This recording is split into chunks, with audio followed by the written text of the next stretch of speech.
Halo, selamat sore semuanya. Sore, Kita Pak. akan, selamat sore, ketemu dengan saya ya untuk workshop ya, workshop pecinta alam. Kita akan belajar sedikit banyak tentang apa itu pecinta alam sebenarnya. Eskur dulu yang pernah ada di Yakobus, tetapi sekarang masih mencoba untuk menemukan format terbaiknya lah untuk pecinta alam kita ini gitu ya. Mudah-mudahan dengan ini kita bisa lebih memahami apa itu pecinta alam. Kalau kamu biasanya mengira bahwa pecinta alam itu seperti ini, seperti itu dan sebagainya. Nah, kita di sini mencoba untuk memahami dulu sebelum kita jalan, sebelum kita nanti bergerak ke suatu tempat atau melakukan suatu tindakan yang terkait dengan pecinta alam, kita harus tahu dulu nih apa yang penting kita pahami terlebih dahulu pada saat kita menjadi pecinta alam tadi. Saya akan ditemani oleh Pak Paskalis Pujianto. Nah, Pak Paskalis Pujianto ini adalah rekan saya untuk berkegiatan di alam, biasa mendaki juga dengan beliau, biasa berkegiatan alam juga dengan beliau. Maka di sini nanti mungkin akan membantu saya juga untuk share-share ilmu atau share-share pengalaman dan sebagainya ya. Direncanakan kita ada 2 kali pertemuan yang terjadwal, tetapi kalau misalnya nanti kita merasa membutuhkan lagi, kita bisa tambah 1 kali pertemuan lagi sebelum nanti kita libur Natal. Wah, udah libur Natal aja nih. Oke, baik ya. Gimana semuanya, sehat-sehat semua pasti ya?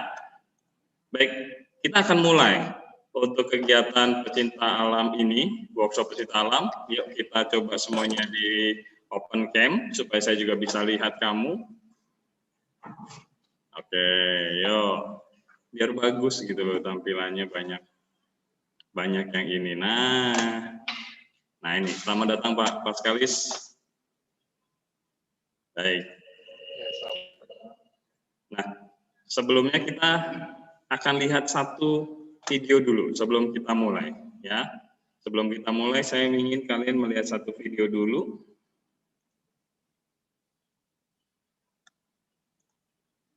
Saya akan share screen ya.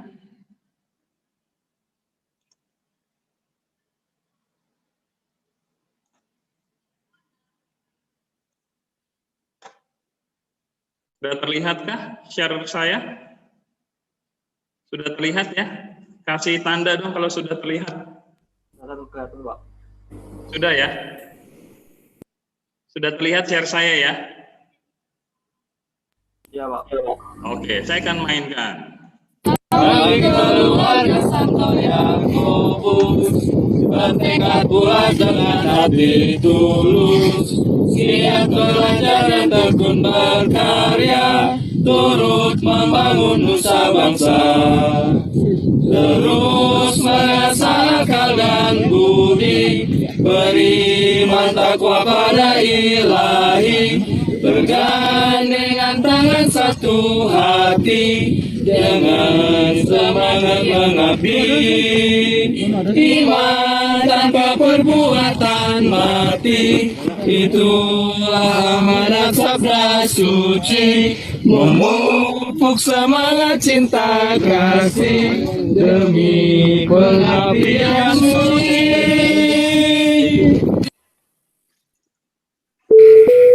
Thank you.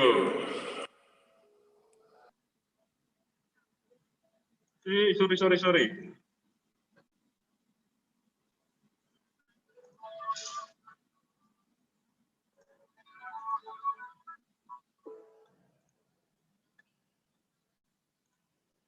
Oke, tadi adalah sebuah video tentang perjalanan kami beberapa guru dan karyawan ketika kita mendaki Gunung Semeru atau lebih dikenal dengan Mahameru ya.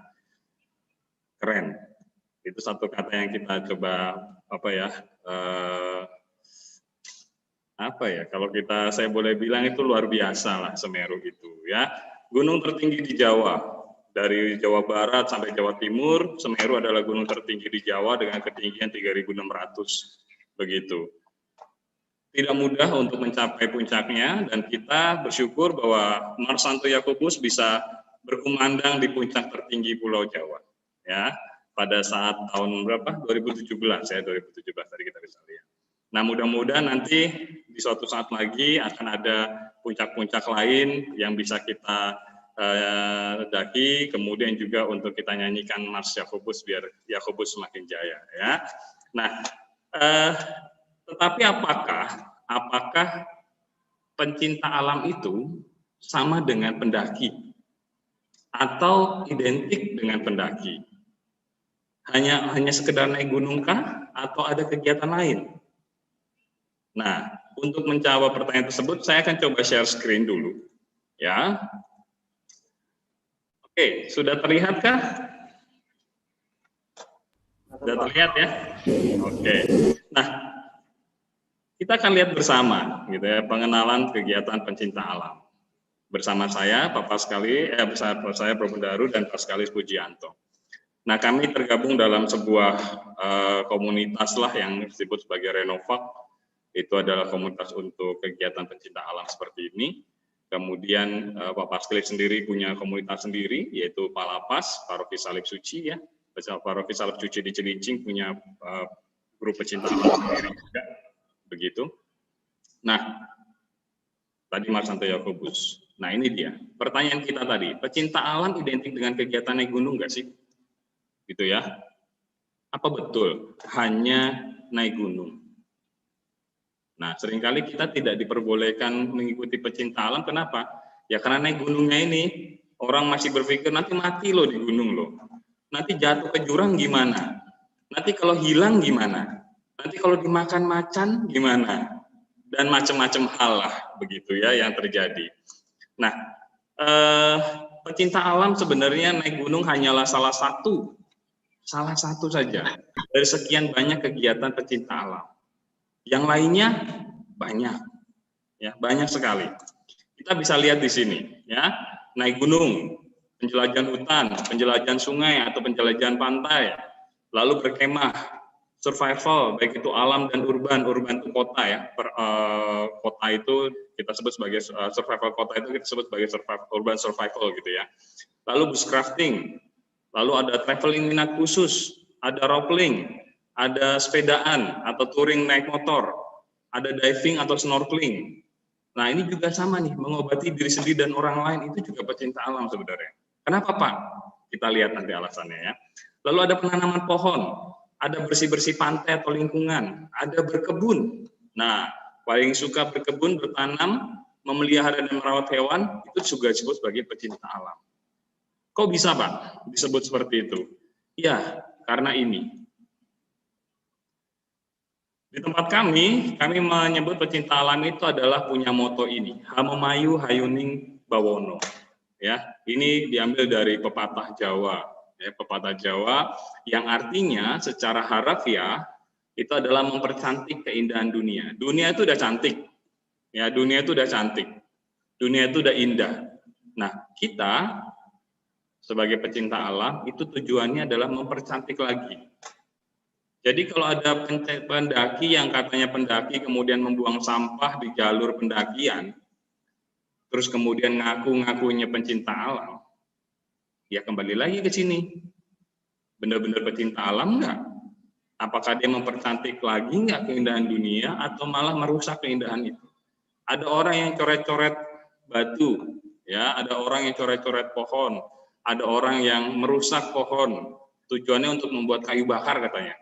Tapi merusak pohon, menebang pohon yang masih hidup misalnya. Nah itu juga menjadi salah satu hal yang harus kita perhatikan, ya. Dia mempercantik keindahan dunia juga enggak? Begitu. Ya. Maka, teman-teman, kalau misalnya kita mengaku sebagai pecinta alam atau mau memperkenalkan pecinta alam, maka memperkenalkan diri sebagai pecinta alam, maka kita harus ini dulu, Hamemayu Hayuning Bawono. Ya, Hamemayu Hayuning Bawono inilah yang kemudian menjadi salah satu bagian penting dalam diri kita yang harus kita tanamkan terlebih dahulu. Begitu. Ya. Kemudian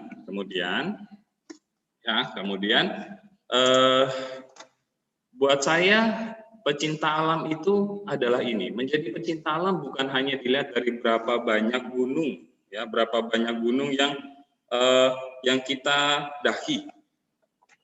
Saya mendaki gunung itu dari saya SMA, seumuran kamu.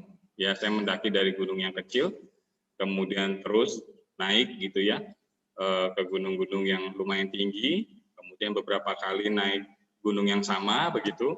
Nah, apalagi Pak Paskalis itu treknya juga udah lumayan banyak gitu. Tetapi apakah langsung disebut sebagai sebagai pecinta alam? Belum tentu. Ya. Atau seberapa instagramable-nya postingan lagi diving atau snorkeling. Kita langsung ngomong pecinta alam gitu ya. Nah, pecinta alam buat kami adalah sikap mental, pola pikir dan juga perilaku dalam berinteraksi dengan lingkungannya. Ya, pecinta alam itu lebih pada pola mental, sikap mental, pola pikir dan juga pola perilaku dalam berinteraksi dengan lingkungannya. Jadi kalau kita punya pribadi di sini, kita juga punya sosial. Kalau kita punya pribadi di sini, kita juga kaitannya dengan alam. Ya. Jadi kita harus paham dulu, kita harus tahu dulu posisi kita ketika kita ngomong kita sebagai pecinta alam. Nah, ini dulu dijalanin nggak ini? Begitu. Ya. Maka ketika kita lihat bahwa oh ternyata ada orang-orang yang senengannya bikin tenda di tengah jalur, misalnya jalur pendakian gitu, terus ada orang bikin tenda di situ. Perilakunya dia mengganggu sosial nggak? Oh iya, perilakunya dia mengganggu sosial. Kenapa? Karena orang tidak bisa lewat jalur tersebut. Orang kemudian bikin tenda ketika mendaki di dalam pos jaga gitu ya. Dia udah bawa tenda di dalam pos jaga, dia bikin tenda di situ. Ya, perilakunya mencerminkan ada interaksi positif nggak sih dengan sosialnya? Tidak. Bagaimana dengan pendaki yang tendanya bocor?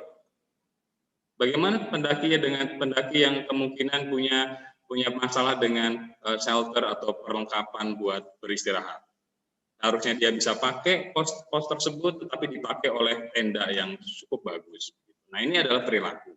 Yang menjadi pecinta alam bukan hanya dilihat dari itu, bukan dilihat dari merek, gila ya. Mereknya, tasnya, wow gitu ya, wah gila ya merek tendanya ini, wah gila ya sepatunya sangar banget mereknya dan sebagainya. Tidak dari itu, ya. Maka nanti kita akan lihat dulu, kita bongkar dulu pemahaman itu, baru kita ngomong tentang tools, baru kita ngomong tentang skill, baru kita ngomong tentang pernak-pernik lainnya. Begitu. Jadi kalau buat saya pecinta alam itu ini, pecinta alam adalah sikap mental, pola pikir, dan juga pola perilaku dalam berinteraksi dengan lingkungan. Itu yang penting. Ya. Kemudian, nah ini mungkin hal baru buat kamu ya. Hal baru buat kamu tentang bagaimana kita berinteraksi gitu dengan lingkungan kita. Ketika kita berada di luar, biasanya kalau kegiatan alam itu ada di luar ruang gitu ya, ada di luar ruang. Nah, di luar ruang ini punya resiko, punya hukumnya sendiri, begitu ya. Kita tidak bisa seenaknya di luar sana, entah apapun itu. Bahkan ketika kita berkendara sekalipun, kita punya mobil yang kita anggap safety, tetapi rules of three ini tetap berlaku, ya.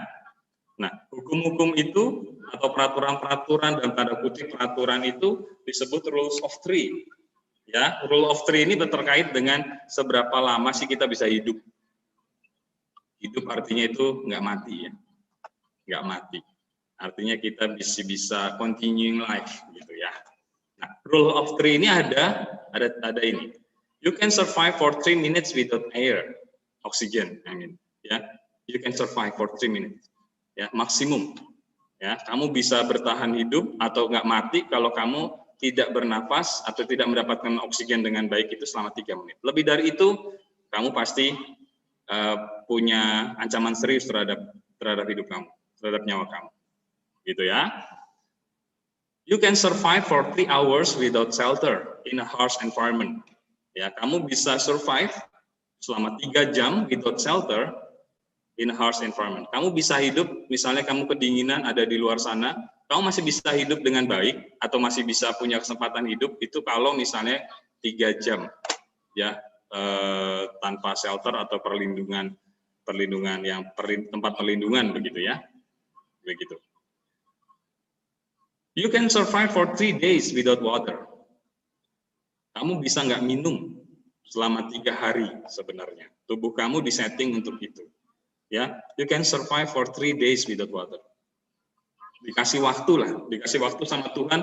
Ketika kamu nggak dapat air, kamu masih punya waktu 3 hari loh, gitu loh. Jangan buru-buru putus asa loh, begitu. Kamu ada waktu 3 hari loh, untuk cari air atau bagaimana mendapatkan air dalam situasi tertentu, gitu ya. Nah, ini dia bagi yang gampang lapar, ya kan? You can survive for 3 weeks without food. Nah, nih bagi yang gampang lapar ini bisa jadi pelajaran berharga ya. Kenapa? Karena ternyata bahwa kita itu bisa survive for 3 weeks without food, gitu. Ya. Jadi kalau yang dikit-dikit lapar, ya hati-hatilah, gitu ya. Jangan-jangan gitu ya. Waduh, daya survive gua lebih rendah nih daripada yang lain. Jadi ini adalah rules of three. Kenapa disebut rule of three? Karena memang kebanyakan ya tidak persis 3 lah ya, 3 menit misalnya, bisa lebih dikit, bisa lebih kurang dikit, tergantung kondisi kita. Tidak sama semua orang, tetapi kan tidak secara umum ukuran-ukuran ini dipakai begitu. Ya. Kemudian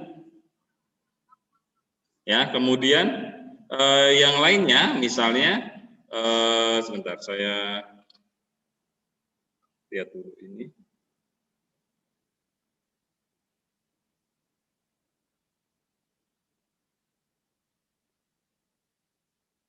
Ya. Kita lihat berikutnya. Nah, ini. Ya. Ketika kita berada di dalam kondisi survival tadi, ya ketika kita berada dalam kondisi survival tadi, maka kita harus tahu dulu apa itu kondisi survival. Saya mengambil dari seorang tokoh ya, Mel Lewis ya. Mel Lewis ini buat saya cukup memberikan pemahaman yang baik lah tentang apa itu survival gitu ya. Survival itu adalah to outlive, to remain alive or in existence, ya, live on, to continue to live or in existence or life after, gitu ya.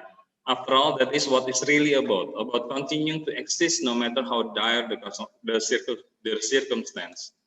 Jadi artinya bahwa kita itu cuma gampang. Yang namanya survival itu adalah bertahan bagaimana kamu masih bisa tetap hidup, gitu aja. Ya, bagaimana kamu masih bisa tetap hidup, itu adalah survival. Ya.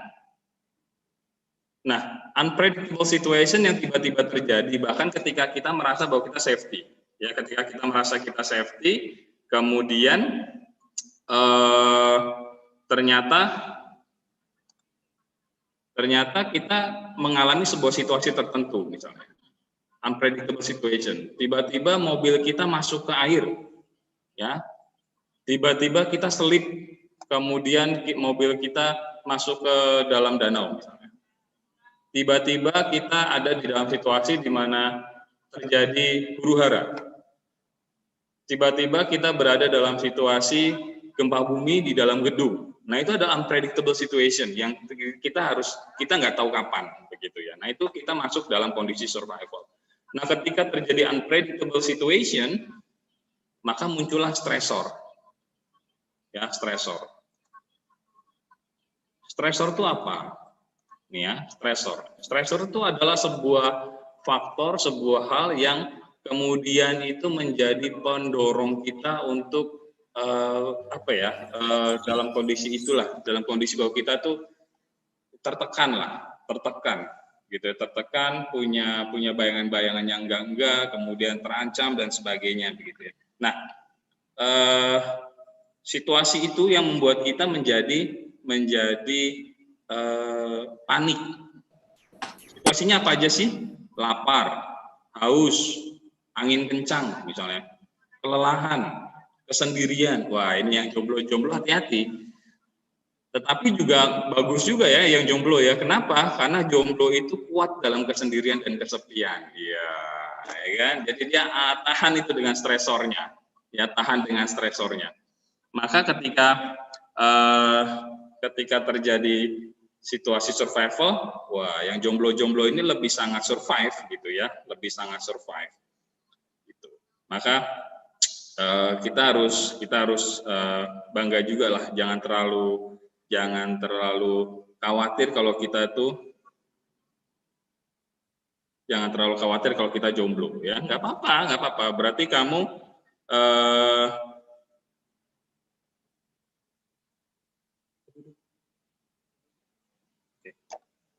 bahwa kita itu kemudian lebih jago gitu tingkat survivalnya ketimbang orang-orang yang tidak punya stresor ini, begitu ya. Nah, oleh karena itu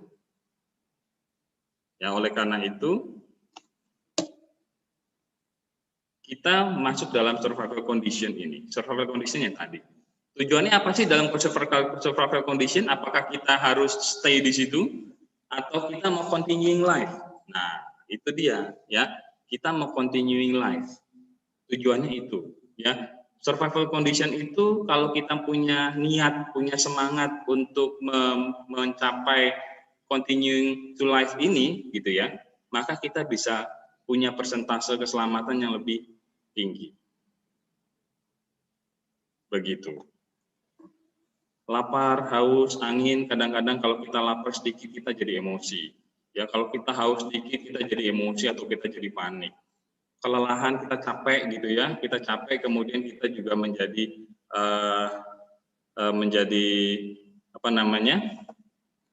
jadi emosi, menjadi ngedrop, menjadi panik dan sebagainya. Bahkan ketika kita sendiri dan kesepian itu juga sangat-sangat stresor yang luar biasa. Saya yakin beberapa rekan-rekan yang suka melakukan kegiatan survival ini menjadi stresor tersendiri. Ya, kita pernah melakukan sebuah pelatihan ya, Pak Pascal gitu ya. Kita pernah melakukan sebuah pelatihan di mana kita masuk dalam sebuah hutan, kemudian kita hanya tidak dibekali apapun, hanya dibekali peluit waktu itu, dibekali peluit, kemudian kita ditaruh di satu tempat sendirian. Sendiri dengan jarak yang kurang lebih cukup jauh lah, ada 150 sampai 100 meteran antar satu orang dengan orang yang lain. 1 jam itu rasanya udah kayak apa ya, semalaman lah. Ngelihat sesuatu dikiranya apa gitu ya. Ngelihat rumput goyang dikiranya iya ada apa gitu ya. Nah, itu yang terjadi, panik gitu ya. Padahal itu hanya ada di dalam pikiran kita.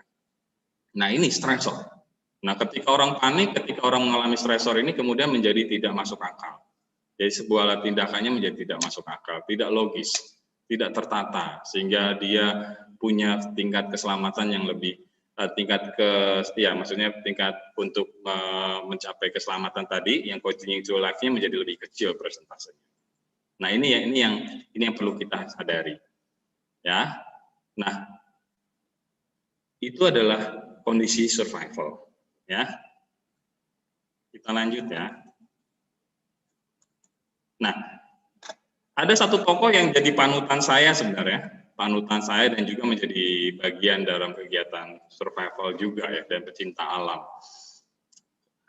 Yang disebut sebagai tokoh ini disebut namanya adalah James B. Stockdale. Ya, James B. Stockdale adalah seorang tentara Amerika yang kemudian waktu itu dia tertangkap oleh tentara Vietnam. Selama berhari-hari, selama berbulan-bulan dia disekap di sebuah penjara yang paling kejam di Vietnam waktu itu. Nah, kemudian ketika dia pada akhirnya dia lolos, pada akhirnya dia selamat gitu ya. Kemudian ditanya sama orang-orang, menurut kamu siapa yang mati terlebih dahulu? Dia mengatakan, oh it easy, the optimist, they died of broken heart. Nah, maksudnya apa? Bahwa ketika kita optimis, dia cerita waktu itu bahwa teman-temannya yang tertangkap, yang juga ditangkap, ya, ditangkap oleh tentara Vietnam ini, kemudian dipenjara. Tentara teman-teman yang lain itu mengatakan bahwa oh kita akan dijemput ketika 2 minggu lagi, tentara Amerika akan masuk ke sini dan kemudian akan menghancurkan ini semua, gitu ya. Kita akan selamat, itu dioptimis. Kemudian saat 2 minggu ditunggu tidak terjadi apa-apa. Semakin disiksa mereka. Kemudian setelah berbulan-bulan ketika mau Natal, oh ini sudah mau Natal ya. Oh tentara Amerika akan datang kita akan memenangi perang ini dan akan membebaskan kita. Ternyata tidak juga. Nah, apa yang dilakukan oleh Stockdale saat itu? Dia hanya berpikir, dia hanya menerima kondisi dia saat itu. Bahwa kondisi dia saat itu adalah dalam kondisi yang tidak menguntungkan buat dia. Yang tidak memberikan banyak pilihan sama dia. Tetapi dia selalu mempunyai positif mental attitude ini. Dia selalu memberi nyemangati teman-temannya, meskipun tidak mengatakan besok loh kita dijemput, enggak. Tapi dia menyemangati teman-temannya, menghibur teman-temannya. Dia sendiri juga menghibur dirinya, menggunakan berbagai hal untuk bersikap positif. Nah, ini yang luar biasa. Disebut sebagai Stockdale Paradox.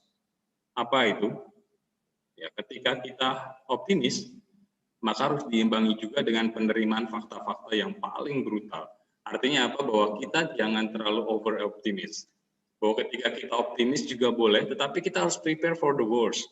Kita harus benar-benar siap dalam kondisi yang sangat terburuk sekalipun. Nah, ini nanti akan ada hubungannya, teman-teman. Ada hubungannya dengan bagaimana kita melatih skill kita, bagaimana kita memilih tools kita. Ya, alat-alat kita nggak sembarang pilih, bukan karena itu dipakai orang lain terus kemudian kita mau juga, tidak. Tetapi PMA ini sangat-sangat menentukan bagaimana kamu berperilaku, gitu ya. Bagaimana kamu menyiapkan bahan-bahan makanan nantinya ya, bagaimana kamu menyiapkan alat-alat, bagaimana kamu memilih bajunya, bagaimana kamu memilih jalurnya dan sebagainya. Ya, maka ini saya taruh terlebih dahulu di awal. Oke, kita lanjut dulu, nanti ada bagian lain untuk tanya jawab ya. Yang berikutnya adalah positive mind. Ya, positive mind ada 7 unsur survival yang tadi saya bilang ya, PMA, positive mental attitude. Ya, ada 7 unsur survival. Yang pertama adalah positive mind. Bahwa kita harus punya bayangan positif dulu di dalam diri kita supaya kita juga tidak terlalu, tadi saya bilang ya, dalam stresor, ketika terjadi stresor, kita ada capek, kita lelah, kita kena angin, kita kehujanan, kita lapar, kita haus gitu ya. Itu stresor kita menjadi semakin tinggi. Nah, ketika stresor kita tinggi dan itu membuat kita panik dan menjadi tidak logis, nah kita kehilangan kemampuan kita. Nah, itulah fungsinya positive mind. Lalu yang kedua adalah shelter. Ya, shelter. Kenapa shelter? Ada yang bisa jawab? Ada yang bisa jawab nggak? Kenapa shelter? Setelah kedua. Ya. Ada 2 nih, medik dan shelter nih. Ada yang bisa tahu nggak kenapa?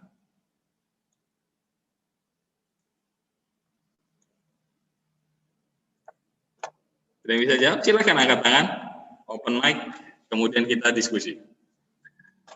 Medik atau shelter yang kedua? Menurut kalian? Ayo, santai aja, kita coba ngobrol-ngobrol lah gitu ya.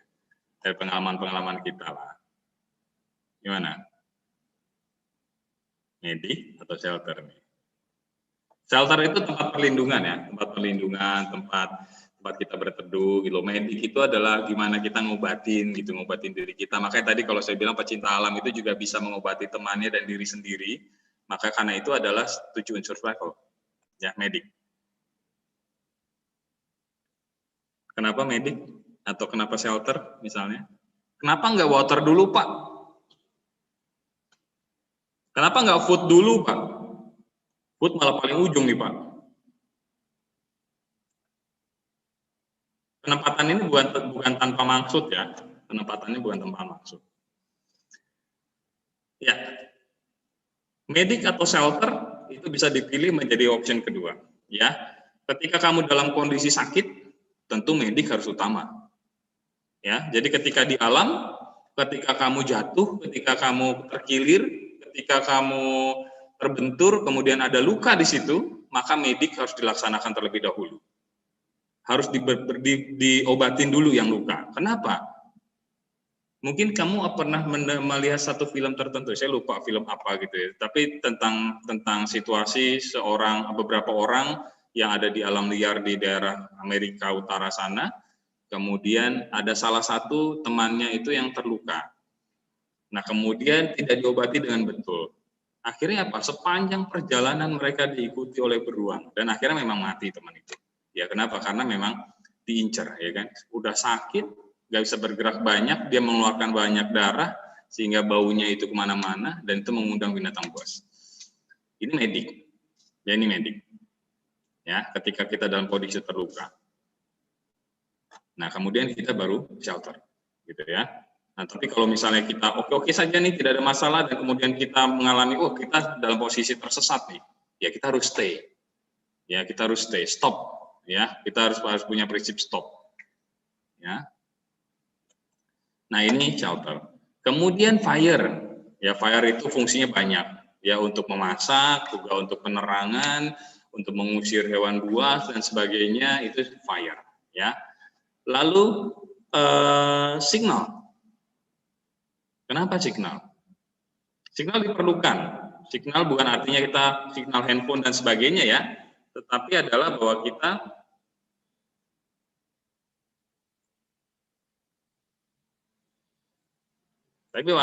kita juga berada di dalam kondisi yang harus tahu siapa dengan siapa, kita ada di mana, ya kita orang lain biar tahu kita ada di mana ketika kita tersesat dan sebagainya. Maka kita butuh yang namanya signal ini. Kemampuan kita untuk memberikan tanda posisi kita, memberikan tanda kita ada di mana, itu adalah signal. Ya, seperti itu. Kemudian yang berikutnya adalah air. Tentunya ini sangat penting, ya, sangat penting. Air ini sangat penting. Kemudian food. Ya, baru makanan. Kita mencari makanan dengan cara berburu, dengan cara kita punya bahan makanan dan sebagainya, maka kemudian itu menjadi bagian dari kita. Oke, nah ini yang menjadi tempat kita adalah rules of three. Ya, tadi yang kita sebutkan rules of three, lalu ada 7 element of survival. Kemudian inilah yang menentukan apa skill yang kita butuhkan. Bagaimana kita punya mental attitude yang baik atau yang sesuai dengan yang dua hal tadi. Ya, kemudian menentukan bagaimana tools kita, ya, menentukan bagaimana kita membeli barang apa aja sih, ya, item apa aja sih yang harus kita pakai, gitu ya, begitu. Apa yang harus kita beli, apa semuanya kita borong? Tidak, gitu ya. Apakah semuanya harus kita kasihkan? Ya juga tidak, gitu ya. Maka itu yang menjadi bagian dari pemahaman kita terhadap ini. Ya, terhadap hal-hal ini. Baik, ada lagi. Nah, materi berikut minggu depan saya rasa nggak cukup ya untuk sekarang. Kita akan ada di materi ini. 2 is 1, 1 is none. Apa itu? Next. Oke, dari saya itu kalau ada pertanyaan silakan. Kalau ada pertanyaan silakan.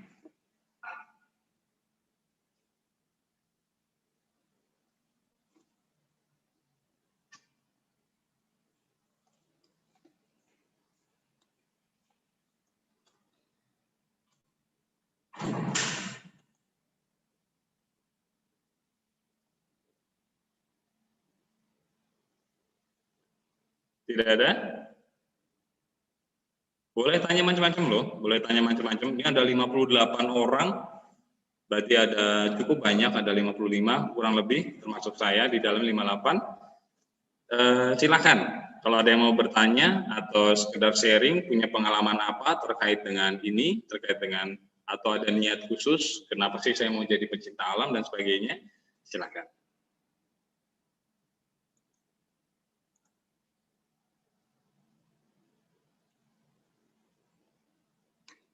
Boleh sharing, boleh, nggak masalah. Silakan. Ini banyak ini yang sepertinya senang-senang dengan kegiatan alam nih ya. Gitu. Ledovico, wah ini Felix Demetrius. Nah ini saya lihat ada orang-orang ini nih ya, yang juga ikut jadi dewan kerja pramuka nih. Gimana Ledovico? Kenapa kamu pengen ikut pecinta alam? Atau paling nggak tertariklah dengan ini, begitu.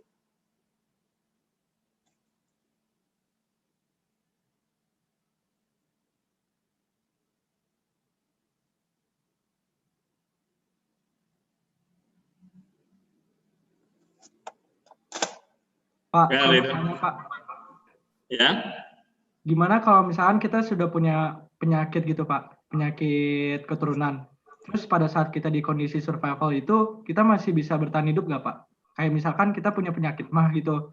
Terus tadi kan kita survive without food for 3 weeks gitu ya, Pak. Itu gimana, Pak? Kalau kita punya penyakit bawaan atau penyakitnya apa nih misalnya nih?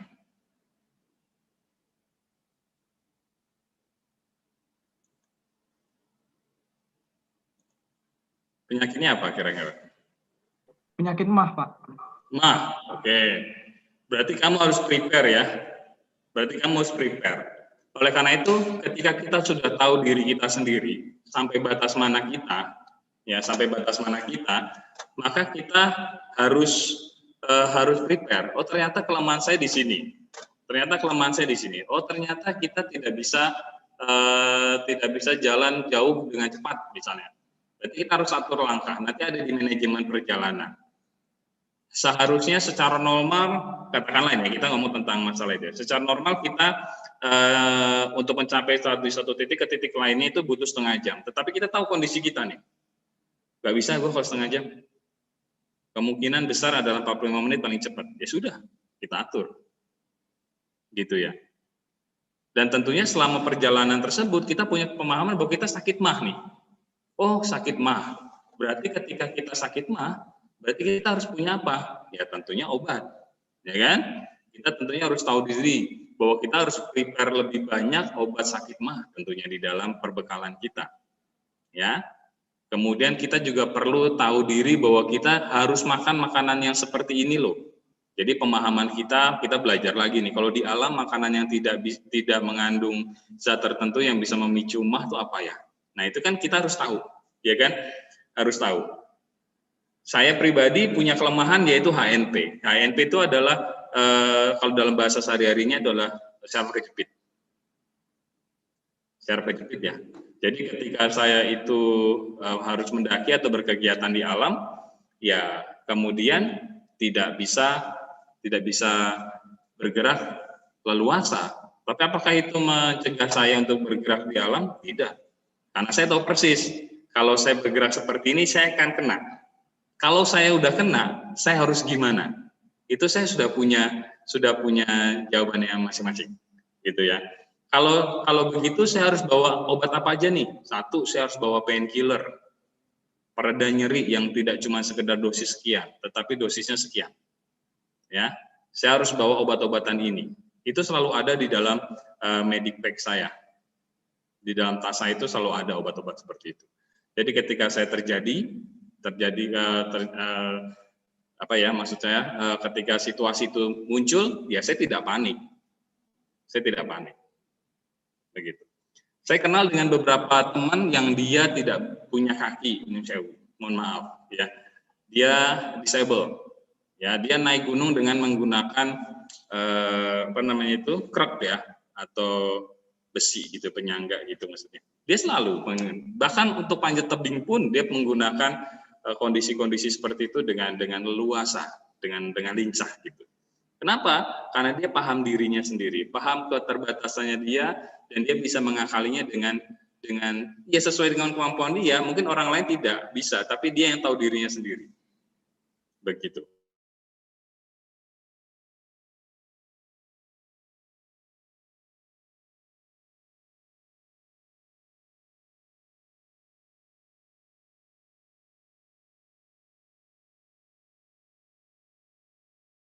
Mendaki gunung, bahkan dia mendaki sendirian, naik angkot dan sebagainya itu, meskipun dia bisu tuli. Kapan-kapan kalau naik gunung bareng atau kegiatan alam bareng dia. Gitu. Keterbatasannya dia tidak menghalangi sama sekali.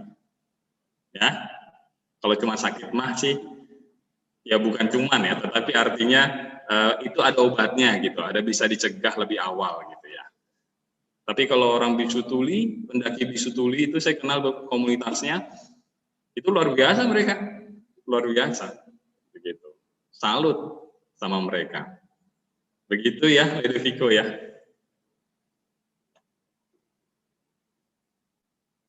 Oke, ada yang lain silahkan. Iya. Kan ada ya Pak peristiwa tentang sekelompok orang yang pesawatnya jatuh ke gunung bersalju. Nah mereka itu karena kekurangan logistiknya terpaksa jadi kanibalisme. Kalau begitu masih termasuk nggak Pak pecinta alam ya? Atau mungkin gimana Pak? Kamu nggak tiba-tiba makan orang kan? Enggak. Ah ya, itu artinya. Ya kan? Artinya itu jadi option yang paling dihindari. Jadi ilmu survival itu adalah ilmu amit-amit ya. Artinya jangan sampai terjadilah kondisi itu, gitu maksud saya. Ya, sedapat mungkin kita punya lebih banyak option. Maka saya bilang tadi two is one is none gitu ya. Artinya kita punya pilihan lebih banyak baik itu untuk alat atau pola pikir kita atau bagaimanapun kali kita dalam kondisi-kondisi yang tidak menguntungkan kita gitu bahkan. Ya. Jadi kalau kamu tiba-tiba pesawatmu jatuh atau kamu tiba-tiba terjebak di sebuah gua gitu ya, bersama teman-teman yang lain, kemudian kamu dalam waktu 3 jam udah lapar gitu ya. Kamu nggak bawa makanan, kamu langsung pikir kanibalisme nih. Ya nggak gitu juga kan gitu kan ya, gitu ya.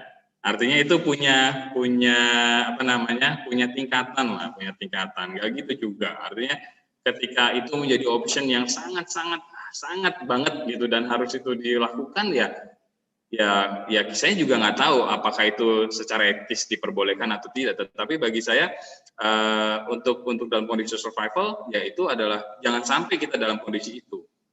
Kalau kita bisa berburu, kenapa kita harus makan teman kita gitu ya? Kalau kita bisa makan lumut, kenapa kita harus makan teman kita juga gitu? Ya nggak? Kalau kita bisa mengolah hal lain gitu ya, kenapa kita mengambil pilihan-pilihan yang seperti itu gitu maksud saya. Nah, itulah kemampuan kita di alam. Bagaimana kita punya pemahaman tentang two is one is none gitu ya. Dua itu satu itu tidak ada apa-apa. Gitu artinya itu. Kita punya keahlian, nah tadi ya, skills, tools dan sebagainya itu terkait dengan itu. Nah, kebiasaan orang pendaki sekarang itu adalah mohon maaf ya karena memang langsung ke toolsnya. Ketika orang mau mendaki gunung itu langsung dicari apa? Bukan preferensi tentang bagaimana mendaki gunung yang baik, bagaimana resiko pendakian, bagaimana mengetahui kondisi gunung tersebut tidak, tetapi adalah bahwa kita langsung contoh deh yang secara umum terjadi. Ya kita langsung besok daki ya, tapi kok nggak punya alat, ya udah beli aja. Nah kita langsung beli alatnya, toolsnya, tanpa kita tahu kebutuhan tools itu buat apa aja. Penting nggak dibeli? Kalau nggak penting di kondisi seperti itu, ya ngapain? Begitu. Ya kan? Malah hal yang penting lainnya malah nggak jadi dilakukan. Maka maka itu menjadi salah satu bagian juga dalam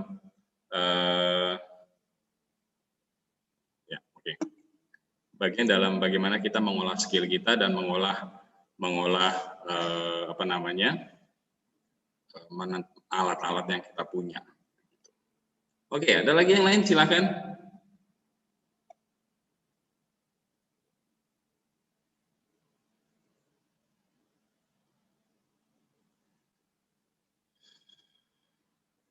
Ada lagi yang lain silakan. Boleh loh. Pak, ini nanya ya Pak. Julian, silakan. Apa sih kalau shelter itu bisa dalam bentuk apa aja ya Pak? Apa? Misalnya di dalam kondisi survival itu shelter itu bisa dalam bentuk apa aja ya Pak? Shelter. Menurut kamu shelter paling mudah kita bawa apa? Gua Pak. Gua. Kamu bawa gua kemana-mana?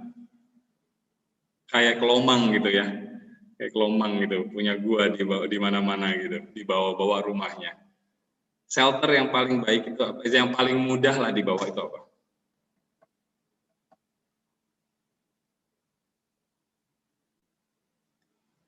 Kira-kira apa Julian? Sesuatu yang bisa melindungi badan kita dari angin, dari hujan, dari panas gitu. Apa kira-kira?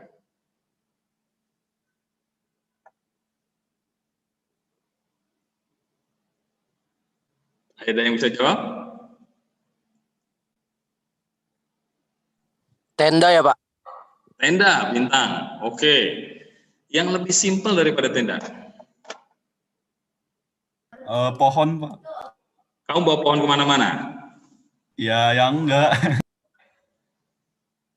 Yang bisa kita bawa tenda benar, Bintang ya. Bisa dibawa kemana-mana, boleh masukin tas, oke jadi. Yang bisa kita bawa kemana-mana? Apa? Sleeping bag, Pak. Sleeping bag. Wah, ini lebih kecil lagi daripada tenda nih. Sleeping bag.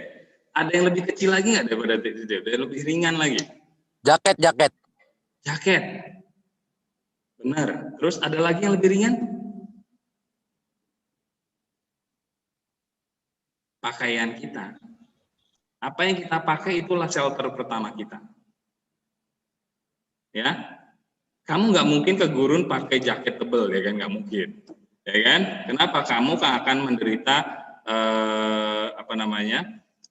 kepanasan gitu ya. Habis semua cairan tubuhmu. Kenapa? Karena panas. Tapi kamu akan memilih, makanya orang-orang di gurun, orang-orang di Arab sana itu menggunakan gamis yang panjang-panjang, yang longgar-longgar gitu ya. Dia nggak bisa pakai beskap, ya nggak bisa lah, gimana? Susah gitu ya. Di sana nggak bisa, nggak enak gitu, hawanya jadi susah. Nah inilah, jadi shelter yang paling mungkin kita tentukan pertama kali adalah kita pas nggak pakai outfit. Ya, ini penting. Jadi ketika kamu nanti memilih, wah gue pengen ke gunung ini atau gue pengen ke pantai ini. Nah ini menentukan, ini sangat menentukan. Sangat menentukan. Ya. Kalau kamu ternyata ke pantai tapi kamu bawa jaket tebal-tebal, ya satu, carry-mu jadi lebih banyak, makan tempat misalnya. Dan itu nggak dipakai juga padahal. Ya kan? Jadi buat apa dibawa? Nah, kalau tadi dibilang shelter yang bisa bentuknya apa aja, kita nggak usah mikir yang macam-macam yang kita bikin bivak dan sebagainya. Yang pertama kita lakukan adalah satu, apa? Yaitu dia, badan kita, pakaian kita dilindungi oleh baju-baju kita. Ya, pemilihan baju itu penting. Baju yang gampang kering, baju yang tidak menyerap air terlalu banyak dan susah keringnya. Nah, itu yang jadi apa namanya? Patokan kita deh. Begitu. Ya, seperti itu. Maka ketika kita memilih baju, outfit untuk kegiatan-kegiatan outdoor, ya itu penting banget. Yang pas, yang sesuai. Oke, gitu Julian. Ada yang lain? Untuk tools, untuk alat, nanti kita bicara pada pertemuan berikutnya. Ya, nah kita lebih banyak sekarang pada membongkar pola pikir bahwa namanya pecinta alam itu selalu naik gunung. Tidak. Berkebun pun itu pecinta alam. Kamu punya anjing di rumah dan itu dirawat, itu juga pecinta alam. Ya, kau punya kucing dirawat, tidak ditendang-tendangin, tidak dikasih hal-hal yang jelek-jelek gitu ya. Nah, itu juga pecinta alam. Gitu. Saya yakin setiap pecinta alam yang ngaku pecinta alam ya, pasti dia punya satu ketertarikan terhadap makhluk hidup. Ya, bisa itu hewan, ya bisa itu tumbuhan, atau kemudian dia senang bergaul, bersosialisasi, itu pasti. Kenapa? Karena itu terikatannya, itu interaksi sosialnya, itu interaksi dia dengan alam ada di situ. Pak Pascal punya dia senang berkebun, dia juga senang peternak ikan, dia juga punya anjing gitu ya. Semua dirawat, tidak dibiarkan begitu aja. Saya yakin pasti setiap teman-teman yang mengaku pecinta alam sejati, katakan gila sejati, enggak juga sih ya. Tapi artinya pecinta alam gitu ya, dia pasti punya ketertarikan khusus dengan makhluk hidup dan dia pasti dirawat. Sadar atau tidak sadar. Nah, sekarang kamu kalau ada kucing ditendang-tendangin gitu ya, kucing lewat tendang-tendangin, dilempar-lempar ke atap gitu ya, atau kemudian ada anjing dilempar-lemparin batu gitu, atau ada pohon kamu injek-injek, rumput diinjek-injek, yang harusnya tidak perlu dicabut-dicabut, yang harusnya tidak perlu tebang-tebang. Nah ini kita perlu sadar dulu, bener nggak sih gua pecinta alam? Nah itu, ya. Maka sekali lagi buat saya pecinta alam itu bukan cuma sekedar masalah kamu bisa mendaki gunung berapa, Atau kamu bisa diving sedalam apa? Seberapa instagramable foto snorkeling kamu, gitu ya? Tidak. Kamu ngelihat manta di laut itu bukan cuma sekedar wow keren, tetapi kamu melihat manta di laut ini bisa punah nggak ya? Sayang kalau punah. Kamu lihat kura-kura, penyu gitu ya? Pak penyu sekarang cukup banyak yang sudah mau punah. Ya kamu mikir bukan karena kerennya, tetapi karena gila nih Pak penyu bakalan punah, gue nggak bisa lihat ini lagi. Kalau sampah-sampah di laut masih banyak. Nah kayak gitu. Ketika kamu snorkeling, kamu punya mindset yang seperti itu. Nah itu udah mulai kebentuk kamu pecinta alam. Ya otomatis, ya. Artinya tidak sekedar gaya-gayaan, tidak sekedar keren-kerenan foto di Instagram atau di medsos lainnya, tetapi lebih pada itu. Ya. Jadi kalau bagi yang masih pengen pecinta alam tetapi cenderung pada hal yang tadi saya sebutkan, yang Instagram, yang mencari sekedar view, yang mencari sekedar foto, ya harus perlu sadar betul bagaimana dia perilaku kita terhadap alam. Apakah kita memayu hayuning bawono atau sebaliknya? Ya, itu pecinta alam buat saya. Pak Pascal, ada tambahan atau ada masukan lain silakan. Kalau ada yang mau ditambahkan, monggo loh. Kita tinggal sebentar lagi. Iya Pak. Ya silakan Pak Pascal. Ya cuma mau menambahkan aja Pak yang tadi di rules of trees, terus kan berkaitan dengan apa namanya 7 unsur survival ya. Kalau saya mau kasih tahu rules of trees kan apa aja tadi yang dibilang Pak Probo 3 menit tanpa oksigen kita mati, 3 jam tanpa terpapar suhu ekstrim kita mati. Terus 3 hari tanpa air kita mati, 3 minggu tanpa makan kita mati. Tapi ada lagi yang nggak kalah penting nih Pak. Ya. 3 detik tanpa harapan kita pasti mati. Betul banget Pak Pascal. Jadi harapan itu penting ya. Betul Pak Pascal, itu penting. Sangat menentukan juga itu ya Pak Pascal ya. Iya. Sangat menentukan ya. Hubungannya sama tadi Pak di positive mind yang 7 unsur survival. Ya. Betul. Jadi sepakat dengan Pak Pascal bahwa 3 menit tanpa harapan. Waduh, ini 3 detik Pak, 3 detik. 3 detik bahkan. 3 detik Pak Pascal ya. Luar biasa 3 detik. Tetapi kita pernah dapat dengar cerita ya bahwa ada satu pengalaman bahwa terkait dengan Pak Pascal ini, terkait ada itu. Nah, ada orang yang pengen bunuh diri. Kita bayangin, orang bunuh diri. Itu hitungannya per detik ya kan, per sekian detik keputusan di pikirannya. Ya kan? Kemudian ketika dia lari menuju karena dia tersesat, lost gitu di hutan, dia nggak bisa ngapa-ngapain lagi, udahlah gue mati lebih baik gitu ya. Kemudian dia lihat jurang, udahlah gue pokoknya mati lebih baik, gue selesai dengan segala macam penderitaan ini. Nah kemudian dia lari mencoba untuk loncat gitu ya. Tapi dia akhirnya sekelebat gitu terbayang wajah ibunya. Dia berhenti, dia nangis, kemudian pada akhirnya dia bisa survive. Bisa keluar dari hutan tersebut. Nah ini adalah tadi yang benar dikatakan oleh Pak Pascal, bahwa 3 detik tanpa harapan, bahwa harapan itu harus selalu ada, itu penting. Keren, betul Pak Pascal.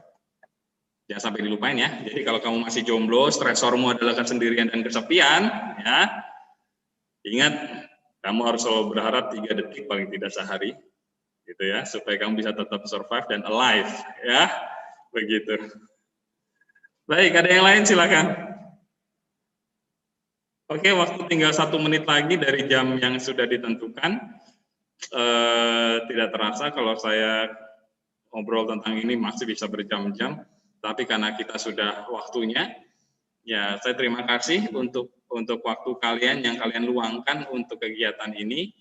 Ya mohon maaf kalau nanti tadi ada kesalahan atau ada kekurangan. Kita akan ketemu lagi nanti di bulan Desember. Ya, di bulan Desember 1 hari, kemudian tetapi kalau misalnya kita masih pengen 1 kali pertemuan lagi, it's okay lah, gitu ya, nggak masalah lah, kita nanti susun bersama, begitu. Oke, Pak Paskalis, ada tambahan nggak? Ya cukup Pak. Cukup. Oke, keren.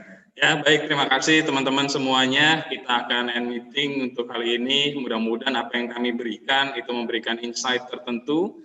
Jangan sampai kita hanya sekedar pengen naik gunung gitu ya, atau kita pengen kegiatan di alam, ngakunya pecinta alam, tetapi kita malah tidak menjalankan yang namanya Hamemayu Hayuning Bawono. Bahwa kita harus punya tugas, harus mempercantik dunia yang sudah indah ini. Jangan malah yang indah jadi jelek. Karena perilaku-perilaku kita, buang sampah sembarangan, di jalur kita ngerusak pohon dan sebagainya, atau mungkin di alam bahkan ya, kita hal yang simple, misalnya kita bintang laut kita angkat terlalu tinggi karena kita pengen foto bareng bintang laut, kemudian kita keluarkan dia dari air, lalu kemudian kita foto-foto, gue gantian dong. Nah, kita sudah matiin tuh bintang laut. Ya, meskipun kita taruh lagi di air, tetapi ternyata bintang laut punya cara yang sendiri untuk hidup. Nah, ini juga harus hati-hati, ya. Ini juga termasuk dalam Hamemayu Hayuning Bawono tadi. Oke, terima kasih semuanya. Selamat sore. Semoga apa yang kami berikan juga memberikan hal yang positif buat kalian semua. Sampai jumpa nanti di bulan Desember ya. Dah semuanya. Terima kasih, Pak. Ya, Terima kasih, Pak. terima kasih. Terima kasih, Pak. Terima kasih, Pak. Terima kasih, Pak. Ya. Terima kasih, Pak. Oke.